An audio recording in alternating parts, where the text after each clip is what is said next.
பெண்கள் மீதான இந்த பாலியல் சீண்டல், பாலியல் வல்லுறவு, பெண்கள் மீதான பாலியல் கொடுமைகள் என்பது நாளுக்கு நாள் அதிகரிச்சுக்கிட்டு இருக்கு. பொள்ளாச்சியில் நாங்கள் போராடினோம், தூத்துக்குடியில் நாங்கள் போராடினோம். நீங்கள் யாரையுமே கைது பண்ணலையே, ஒரு வழக்கே போடல. இப்போ நீங்கள் தூத்துக்குடியில் 16 பேர் சுட்டு கொண்ட வழக்கில் ஒரு எஃப்ஐஆர் உண்டா? ஒரே ஒரு கான்ஸ்டபிள், ஒரு காவல்துறை அதிகாரிங்க டிரான்ஸ்ஃபர் பண்ணிங்களா? அப்போ அங்கே தொடர்ந்து போராட வேண்டிய கட்டம் இன்றைக்கும் போராட இந்த அரசு வந்த பிறகு நடக்கலையே, நாங்கள் போராடிக்கிட்டு இருக்கோம். ஏன் 6 மாதமாக அது எதுவுமே எந்த எஃப்ஐஆரும் கசியாமல் இந்த எஃப்ஐஆர் மட்டும் ஏன் கசிஞ்சுது? அதுக்கு எப்படி நீங்கள் பதில் சொல்ல முடியும்? அதுக்கு யார் பொறுப்பு? அதுக்கு யாரால் கசிஞ்சாலும் அந்த கசிஞ்சதுக்கு காரணமாக இருந்தவர்கள் குற்றவாளிகள் தான்.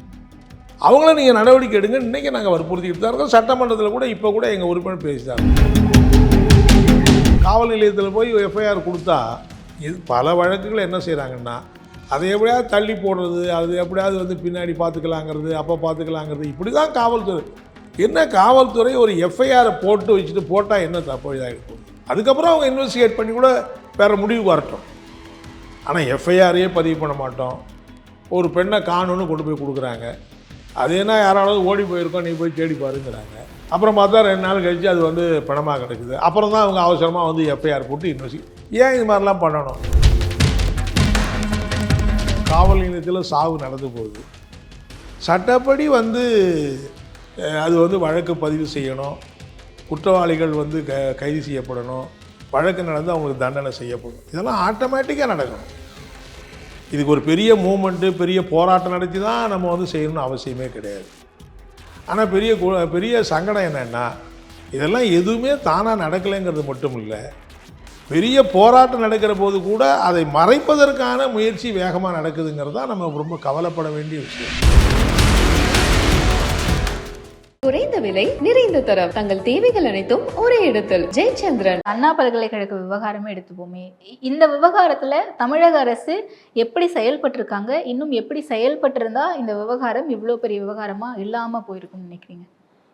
அதாவது பொதுவாகவே சமூகத்தில் பெண்கள் மீதான இந்த பாலியல் சீண்டல், பாலியல் வல்லுறவு, பெண்கள் மீதான பாலியல் கொடுமைகள் என்பது நாளுக்கு நாள் அதிகரிச்சுக்கிட்டு.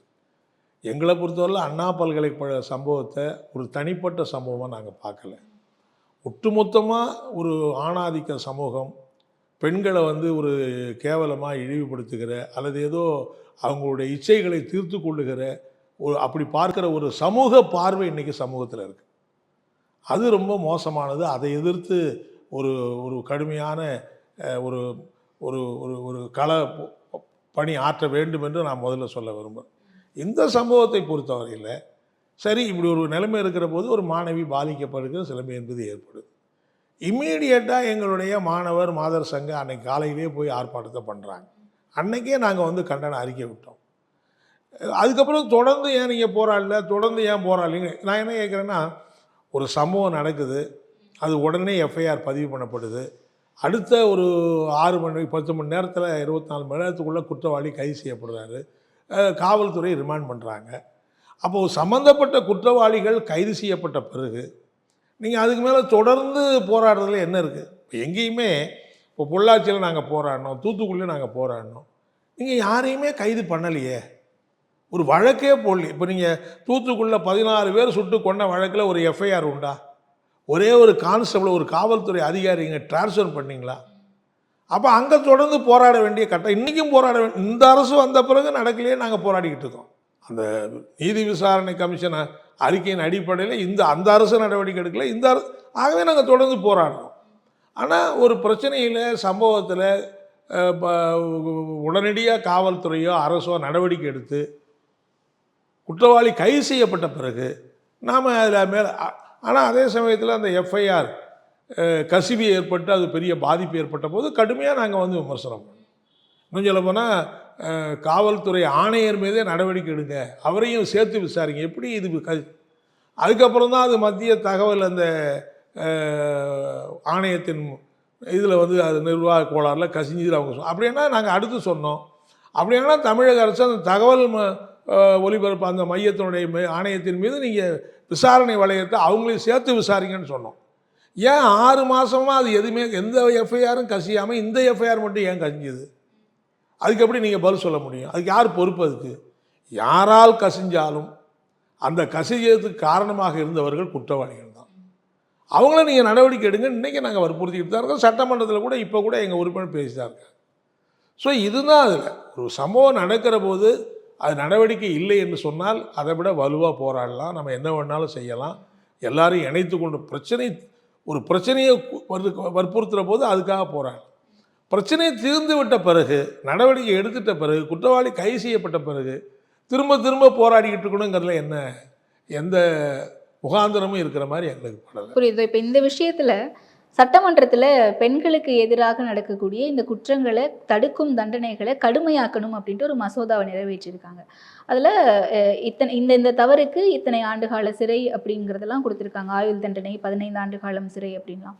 ஆனால் எந்த இடத்துலையுமே காவல்துறை உடனடியாக எஃப்ஐஆரை போடணும் அப்படிங்கிறத மென்ஷன் பண்ண மாதிரி தெரியலையே. அதுதானே இங்கே அவசியமான ஒரு விஷயமா இருக்குது. ஒரு பெண் போயிட்டு ஒரு விஷயத்தை புகாராக கொடுக்குறாங்க, பாலியல் புகார் சட்டமன்ற உறுப்பினர் மூலம் பல இடங்களில் உதாசீனப்படுத்துறாங்களே காவல்துறை மூலம் இந்த சட்ட திருத்தத்துக்கு சில திருத்தங்கள்லாம் கொடுக்க சொல்லியிருக்கோம்.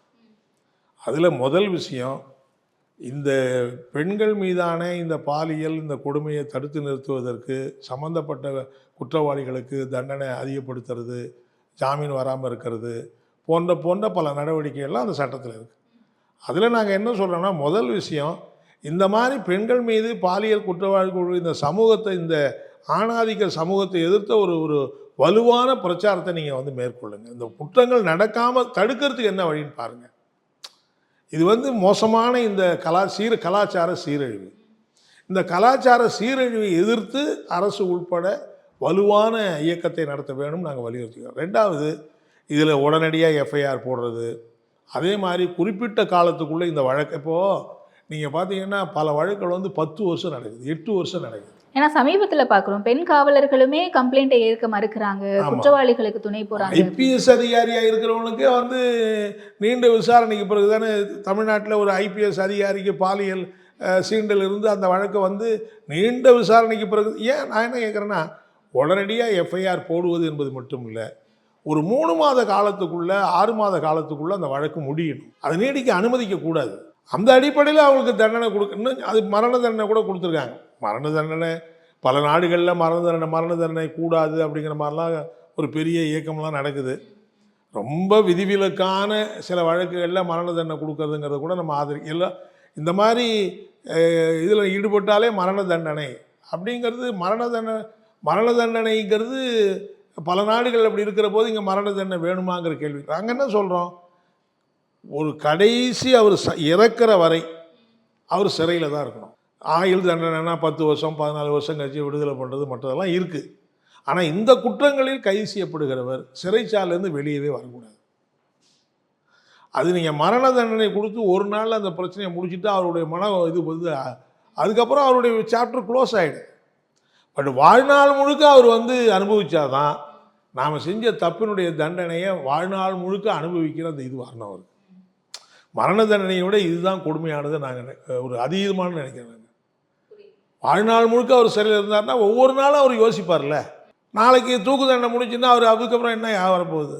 இந்த எஃப்ஐஆர் இப்போ ஒரு காவல் நிலையத்தில் போய் எஃப்ஐஆர் கொடுத்தா பல வழக்குகள் என்ன செய்கிறாங்கன்னா, அதை எப்படியாவது தள்ளி போடுறது, அது எப்படியாவது பின்னாடி பார்த்துக்கலாங்கிறது, அப்போ பார்த்துக்கலாங்கிறது, இப்படி தான் காவல்துறை.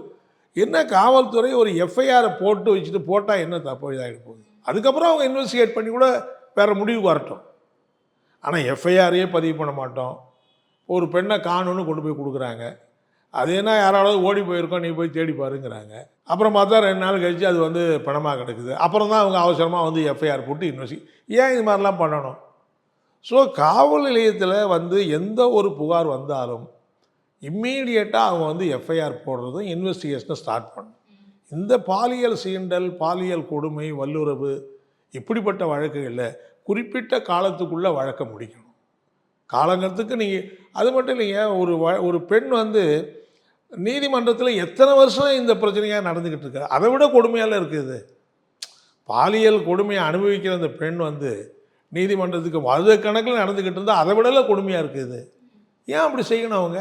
50 ஆண்டுகால அரசியல் வாழ்க்கையில் ஒரு மிகப்பெரிய விஷயம் உங்கள் வாழ்க்கையில் நடந்திருக்கு நான் இந்த கட்சிக்கு வந்த பிறகு அப்படின்னா எந்த விஷயத்த சொல்லுவீங்க? இல்லை, நான் அண்ணாமலை பல்கலைக்கழகத்தில் பியூசி படிக்கிற போது நான் வந்து இந்த இயக்கத்தில் இருந்தேன், இந்த இயக்கத்தை சேர்ந்தேன். அதுக்கு பிறகு 50 ஆண்டு கால மக்களுடைய பணியை செஞ்சுருக்கிறதுல எனக்கு என்ன ஒரு, அதாவது நாங்கள் தனிப்பட்ட முறையில் சொத்து சேர்த்துக்கலை அல்லது பெரிய இதெல்லாம் பண்ணிக்கல. ஆனால் அதே சமயத்தில் ஒரு 50-55 ஆண்டு காலம் இந்த மக்களுக்கு பல்வேறு தளங்களில் நம்ம போராடி இருக்கிறோம். பலருக்கு நியாயத்தை பெற்றுக் கொடுத்துருக்குறோம். பல உழைப்பாளி மக்களுடைய உரிமைகளுக்கு கூட நின்று போராடி இருக்கிறோம். சாதாரண ஏழை உழைப்பாளி மக்களோடு இணைந்து அவங்களோட பணியாற்ற கிடைத்திருக்கிற ஒரு பெரிய வாய்ப்பாக தான் நான் வந்து பார்க்குறேன். சாதிய கொடுமைகளை எதிர்த்து, பெண்களுக்கு இழைக்கப்படுகிற கொடுமைகளை எதிர்த்து, இப்போ வந்து அண்ணாமலை நகர் காவல் நிலையத்தில் இழைக்கப்பட்ட கொடுமை, ஜெய்பீம் படம் வந்திருக்க ராஜா கண்ணு அந்த வழக்கு எதிர்த்து நடத்தினது, முத்தாண்டி குப்பம் வழக்கு, உள்ளஞ்சாவடி வடலூர் வழக்குகள், இந்த மாதிரி மனித உரிமைகள் பாதிக்கப்பட்ட பல்வேறு, இப்போ சமீபத்தில் நெய்வேலியில் டவுன்ஷிப் காவல் நிலையத்தில் சுப்பிரமணியத்தினுடைய படுகொலை, இந்த வழக்குகள்லாம் மனித உரிமைகள் பாதிக்கப்பட்டிருக்க இந்த வழக்குகளில் நம்ம வந்து உறுதியாக போராடி பலருக்கு நியாயத்தை வாங்கி கொடுத்துருக்கோம். அதாவது இந்த மாதிரி செய்வது தவறு என்பதை எல்லாரும் ஏற்றுக்கொள்ளுகிற அப்படிப்பட்ட இதை நம்ம வந்து செஞ்சுருக்கிறோம். அது மாதிரி பல்வேறு பகுதி மக்களுடைய உரிமைகளுக்கு போராடி அந்த மக்கள் உரிமைகளுக்கு பக்கபலமாக நம்ம நின்றுக்கிறதும், உரிமைகளுக்கு போராடி சில வெற்றிகளை பெற்று கொடுத்துருக்கிறதும் ஒரு பெரிய வாய்ப்பு, ஒரு பெரிய மகிழ்ச்சியாக தான் நம்ம வந்து பார்க்கணும். ஓகே. ஆனால் இப்போ நீங்கள் இவ்வளோ வழக்குகள் சொன்னீங்கல்ல, இந்த வழக்குகளை போகும்போதோ இல்லை அதை சந்திச்சுக்கிட்டு இருக்கும்போதோ அதற்கான போராட்டங்களை முன்னெடுக்கும் போதோ உங்கள் மனசில் என்ன தோணும்? எல்லாத்தையும் போராடி தான் பெற வேண்டி இருக்கோ அப்படின்றது என்னைக்காவது தோணிருக்கா? அதாவது நமக்கு அந்த நேரத்தில் வந்து இவ்வளோ பெரிய கொடுமை நடக்கிற போது ஒரு சாதாரணமாக செய்ய வேண்டிய வேலையை கூட செய்ய மாட்டேங்கிறாங்க. ஒரு சட்டத்தின்படி நியாயம், ஒரு ஒரு ஒரு ஒரு காவல் நிலையத்தில் சாவு நடந்து போகுது. சட்டப்படி வந்து அது வந்து வழக்கு பதிவு செய்யணும், குற்றவாளிகள் வந்து கைது செய்யப்படணும், வழக்கு நடந்து அவங்களுக்கு தண்டனை செய்யப்படணும். இதெல்லாம் ஆட்டோமேட்டிக்காக நடக்கணும். இதுக்கு ஒரு பெரிய மூமெண்ட்டு, பெரிய போராட்டம் நடத்தி தான் நம்ம வந்து செய்யணும்னு அவசியமே கிடையாது. ஆனால் பெரிய சங்கடம் என்னென்னா, இதெல்லாம் எதுவுமே தானாக நடக்கலைங்கிறது மட்டும் இல்லை, பெரிய போராட்டம் நடக்கிற போது கூட அதை மறைப்பதற்கான முயற்சி வேகமாக நடக்குதுங்கிறது தான் நம்ம ரொம்ப கவலைப்பட வேண்டிய விஷயம். ஏன் சட்டம் அங்கே மட்டும் வளைஞ்சு போகுதுன்னு தெரிய மாட்டேங்குது. தவறு யார் செஞ்சாலும் தப்பு தானே. அப்போ தவறு செய்கிற மீது எல்லார் மேலேயும் நடவடிக்கை எடுக்கிற அந்த வேகமான அணுகுமுறை ஏன் இல்லை அப்படிங்கிற ஒரு ஒரு கொந்தளிப்பு எங்கள் மனசுக்குள்ளே அப்போல்லாம் ஏற்படும். இதுக்கெல்லாம் கூடவா நம்ம வந்து போராடணும்? சட்டம், இப்போ நீதிமன்றம் இருக்குது, காவல்துறை இருக்குது, எல்லாருக்கும் வந்து சட்டப்படி உரிமைகளை பாதுகாப்பதற்கு தான் இருக்குது. அதே உரிமைகளை வந்து அரசு நிர்வாகத்தில் நடக்கிற போது ஏன் நடக்க மாட்டேங்குது அப்படிங்கிற ஒரு ஒரு சின்ன சின்ன விஷயத்துக்கு கூட நாங்கள் வந்து நாள் கணக்கில் போராட வேண்டியிருந்தது. ஒருத்தர் இந்த குற்றவாளியில் இதுக்கு ஒரு எஃப்ஐஆர் போடுங்கிறதுக்கு போராட்டம், அப்புறம் அதுக்கு விசாரணை நடத்துங்கிறதுக்கு போராட்டம், அப்புறம் குற்றவாளி கைது பண்ணுங்கிற, இதுக்கெல்லாம் நீங்கள் வந்து ஒவ்வொரு பிரச்சனைக்கும் உயர்நீதிமன்றம் வரைக்கும் வந்து வழக்காடி தான் போராட்டம். இப்போ ராஜா கண்ணு இதை எடுத்துங்க, எவ்வளோ பெரிய போராட்டங்களை, சட்ட போராட்டங்கள் நடத்தி அவங்களுக்கு வந்து அந்த அதே மாதிரி தான் அண்ணாமலை, இதெல்லாம் தானாகவே நடக்கும். அப்போ அது வந்து ஒரு அப்போல்லாம் என்ன தோணும்னா, அப்போ நமக்கு புரிஞ்சிக்க முடியுது. அப்போ வந்து சட்டம் என்பது எல்லாருக்கும் சமம் இல்லை, அரசு நிர்வாகம் என்பது எல்லாருக்கும் சமம் இல்லை. இதில் ஏழை எளிய மக்கள் தவறு செய்தால் உடனடியாக நடவடிக்கை எடுப்பாங்க. வசதி படைத்தவர்களோ, அரசியல் செல்வாக்கு உள்ளவர்களோ, அரசு நிர்வாகத்தில் இருக்கிறவர்களோ தவறு செய்தால் அவங்க வந்து சட்டம் தானாக வேலை செய்யாது. அப்படிங்கிறத புரிஞ்சுக்கிறதுக்கு எங்களுக்கெல்லாம் அது ஒரு நல்ல வாய்ப்பு இந்த போராட்டம் மூலம் கிடைச்சது. என்னைக்காவது துவண்டு உட்காந்துருக்கீங்களா, என்னடா இப்படி இருக்கே அப்படின்ட்டு?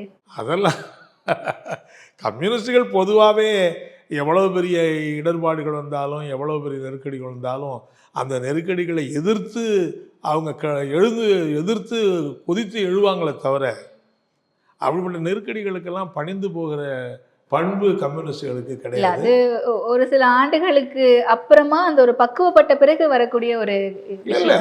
ஆரம்ப காலகட்டத்தில் நாங்கள் அண்ணாமலை பல்கலைக்கழகத்தில் படிக்கிற போது நான் வந்து 16-17 வயசு தான் இருக்கும் எனக்கு. அப்போ வந்து அங்கே வந்து அண்ணாமலை பல்கலைக்கழகத்தின் நிர்வாகத்தை எதிர்த்து, அங்கே இருக்கிற ஒரு சாதிய சக்திகளை எதிர்த்து கடுமையாக நாங்கள் போராடினோம். அதனாலேயே எங்களை வந்து கடுமையாக ராத்திரி நள்ளிரவில் வந்து சமூக விரோதிகளை வைத்து கொடூரமாக தாக்குனாங்க. தாக்கி எங்களை பூரா நாங்கள்லாம் உயிரோடு இல்லைன்னு தூக்கி அந்த மழை தண்ணி தேங்கி நின்றதில் அதை தூக்கி போட்டு போயிட்டாங்க. அப்போ கூட எங்களுக்கு வந்து நாங்கள் யாருமே வந்து எங்களை கூட இருந்து காப்பாற்ற முன் வரல. ஏன்னா மாணவர்கள் எல்லாம் ஹாஸ்டலில் பயந்துக்கிட்டு இருக்கிறாங்க. நள்ளிரவில் நாங்கள் வந்து சுய நினைவு வந்து எழுந்து போய் அப்புறம் அப்படியே படிப்படியாக நவுந்து போய் தான் ஒரு 1/2 கிலோமீட்டர் நவுந்து போய் தான் நாங்கள் வந்து அங்கே அண்ணாமலை மருத்துவமனையில் போய் சேர்ந்தோம். அப்போது கூட எங்களுக்கு வந்து இப்படி ஒரு கொடுமை நடந்து போச்சு, நம்ம உயிர் பிழைப்போமா உயிர் பிழைக்க மாட்டோமா அப்படிங்கிற நேரத்தில் கூட எங்களுக்கு யாருக்கும் அந்த மாதிரி சோர்வெல்லாம் வரல. ஓகே. இப்போ நீங்கள் எஸ்எஃப்ஐயில் சேரும்போது அந்த ஒரு 50 ஆண்டுகளுக்கு முன்னாடி அப்போ இருந்த இளைஞர்களுடைய எழுச்சி எந்த அளவுக்கு இருந்தது கம்யூனிஸ்டில்? இப்போ வளர டெக்னாலஜி வளர இப்போ கம்யூனிசமே ரொம்ப மாடர்னைஸ் ஆகிடுச்சுன்னு சொல்கிறாங்களே, இப்போ இருக்க எஸ்எஃப்ஐ இளைஞர்கள், இப்போ இருக்க மாணவர் சங்கத்தினர் எப்படி இருக்காங்க? அந்த வேறுபாடுகள் ஏதாவது பார்க்க முடியுதா? ஆமாம், நிச்சயமாக வேறுபாடு இருக்குது. அன்னைக்கு இருந்த நாங்கள் படிக்கிற காலத்தில் இருந்த மாணவர்களுக்கும் இப்போ இருக்கிற மாணவர்கள், இப்போ இருக்கிற இளைஞர்களுக்கும் நிறைய அப்போ அதாவது வந்து அப்போ இருக்கிற மாணவர்களுக்கு நிறைய வாய்ப்புகள் குறைவு. இப்போ இருக்கிற வலைதளம் இல்லை, இப்போ இருக்கிற தொழில்நுட்பம் கிடையாது, இப்போ இருக்கிற எல்லாத்தையும் நொடியில் வந்து உலகத்தை தெரிஞ்சு கொள்ளுகிற அப்படியான வாய்ப்புகள்லாம் இப்போ கிடையாது. எதாக இருந்தாலும் பத்திரிகை மூலம் அல்லது ரேடியோ மூலம் தெரிஞ்சுக்கிட்டாதான், அதுக்கு தவிர வேறு ஒன்றும் பெரிய வாய்ப்பு கிடையாது. அதனால் இப்போ வந்து இளைஞர்களுக்கு நிறைய வாய்ப்புகள் இருக்கிறதுனால பலருடைய சிந்தனை பல மாதிரி திசை மாறி போகிற ஒரு நிலைமை என்பது இருக்குது. சொல்லப்போனால் நாங்கள் எங்களுடைய இளைய பருவத்தில் இருந்ததை விட இப்போ இருக்கிற இளைஞர்கள் ரொம்ப பிரைட்டாக இருக்காங்க, ரொம்ப இன்டெலிஜென்ஸாக இருக்காங்க. எங்களுக்கு நாங்கள் வந்து ரொம்ப கஷ்டப்பட்டு தெரிஞ்ச விஷயத்தெல்லாம் அவங்க வினாடியில் புரிஞ்சுக்கிறாங்க. அவ்வளோ அளவுக்கு ஒரு பிரைட்னஸ்ஸு, ஒரு இன்டெலிஜென்ஸ் எல்லாம் வளர்ந்துருக்குங்கிறது உண்மை. ஆனால் அதே சமயத்தில் அவங்களுடைய சிந்தனை பல வழிகளில் திசை மாறி போயிருக்கிற அப்படிப்பட்ட நிலைமை இருக்குங்கிறதையும் நான் பார்க்குறேன். ஆனால் அன்னைக்கு வந்து ஒரு பின்தங்கிய சூழலில் தான் அந்த மாணவர்கள் இருந்தாங்க. அப்போ அவங்கள வந்து நம்ம வந்து ஒரு ஒரு அடிப்படையான சில பிரச்சனைகளுக்கு எளிதில் போராட வைக்கவும் எளிதில் திரட்டுறதுக்கும் வாய்ப்பு என்பது இருந்தது.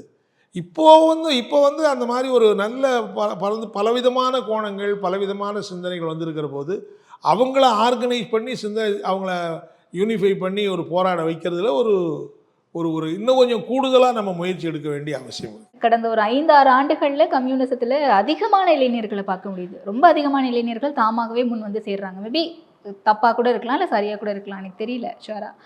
ஸோ இதை எப்படி பார்க்குறீங்கன்னா, ஒரு சில காலகட்டத்துக்கு முன்னாடி வந்து கம்யூனிசம் அழிஞ்சுக்கிட்டே வந்துட்டுருக்கு, கிடையாது, இங்கே இந்தியாவில் கம்யூனிசமே மறைஞ்சிருச்சு, குறிப்பாக தமிழகத்தில் வெறும் முதியவர்கள் தான் இருக்காங்க கம்யூனிசத்தில், எல்லாருக்கும் வயசாகிடுச்சு, அப்படியே போயிடுச்சு, அந்த காலகட்டத்தோடு முடிஞ்சிருச்சுன்னு சொன்னாங்க. ஆனால் இப்போ ரீசெண்ட் டேஸில் நிறைய இளைஞர்கள் பார்க்க முடியுது, போராட்டங்கள்லேயே இளைஞர்கள் தான் முன்னாடி இருக்காங்க.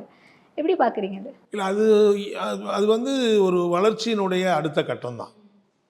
இடையில் வந்து ஒரு ஒரு ஒரு ஒரு ஒரு ஒரு பின்னடைவு. இப்போ உதாரணமாக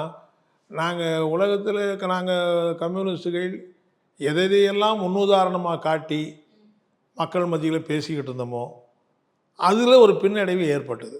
குறிப்பாக வந்து சோவியத் ரஷ்யாவில், பல ஐரோப்பிய நாடுகளில், சோசியலிச நாடுகள் வந்து பின்னடைவுக்கு போன பிறகு, ஏன்னா நீங்கள் சொல்கிறது ஒன்றும் நடக்காது போல் இருக்க, நீங்கள் சொன்னது இதெல்லாம் போயிடுச்சே, நீங்கள் எப்படி வந்து இதெல்லாம் நடக்க முடியும், சோவியத் நாட்டிலேயே வந்து கம்யூனிசம் தோற்று போயிடுச்சு அப்படிங்கிற மாதிரி பிரச்சாரம் பண்ணுற போது நீங்கள் இந்தியாவில் எப்படி வருங்கிற மாதிரியான ஒரு பின்னடைவு என்பது இருந்ததுங்கிறது உண்மைதான்.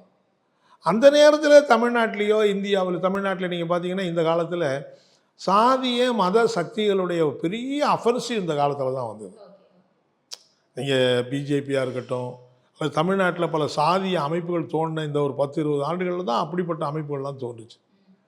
ஸோ ரெண்டும் சேருகிற போது கம்யூனிஸ்டுகளுக்கு ஒரு பின்னடைவு இருந்ததுங்கிறது யதார்த்தமான உண்மை தான், நான் இல்லைன்னு சொல்லலை. ஆனால் இப்போ மீண்டும் ஒரு மறு சிந்தனை எல்லாருக்கும் என்ன வருதுன்னா, இதெல்லாம் போய் பார்த்த பிறகும் மக்களுக்கு வந்து ஒரு நிவாரணம் கிடைக்கல, மக்களுக்கு தீர்வு கிடைக்கல, இளைஞர்களுடைய கேள்விகளுக்கு பதில் கிடைக்கல. ஸோ அவங்க மீண்டும் ஒரு இடதுசாரி பாதையை நோக்கி திரும்புகிற ஒரு காலமாக இந்த காலம் இருக்குது. ஒரு சமூக சீர்திருத்தம், ஒரு சாதிய ஒடுக்குமுறை, ஒரு பொருளாதார மாற்றம், ஒரு சமூக மாற்றத்தை நோக்கி இளைஞர்கள் அணிதிரண்டு வருவதற்கான ஒரு திசை வழி இப்போ வந்து, ஏன்னா போய் பழகு அவங்கள அட்ராக்ட் பண்ண எல்லாமே ஃபெயிலியர் ஆகிப்போச்சு. அது ஒரு சாதி அமைப்புகளோ மத அமைப்புகளோ அதனால் ஒன்றும் பெரிய பலன் இல்லை, அதனால் நம்முடைய வாழ்வு ஒன்றும் முன்னேறலை, சமூகம் முன்னேறலை, மேலும் மேலும் பின்னடைவு தான் போய்கிட்டு இருக்கிறோம், தேவையில்லாமல் நமக்குள்ளேயே ஒருத்தர் சச்சரவு பண்ணிக்கிட்டு இருக்கிறோம் என்ற ஒரு அனுபவத்தின் அடிப்படையில் சமூகம் ஒரு மறு சிந்தனைக்கு இப்போ உள்ளாயிருக்கு. ஸோ அந்த மறு சிந்தனை எதை நோக்கி அப்படின்னா, இப்போ அதுக்கு அடுத்த மாற்றாக இருக்கிறது இடதுசாரி பாதை தான், கம்யூனிஸ்டுகள் தான்.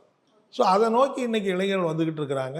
இப்போ புத்தக கண்காட்சியில் கூட போய் பார்த்திங்கன்னா நிறைய இளைஞர்கள் இடதுசாரி புத்தகங்களை தான் வாங்குகிறாங்க. ஸோ ஒரு இடதுசாரிகளுக்கு ஒரு நல்ல எதிர்காலம் இருக்குது என்பதற்கான அறிகுறி தான் இன்றைக்கி நம்ம வந்து பார்க்குறோம். குறைந்த விலை நிறைந்த தரம், தங்கள் தேவைகள் அனைத்தும் ஒரே இடத்தில். ஜெயச்சந்திரன்.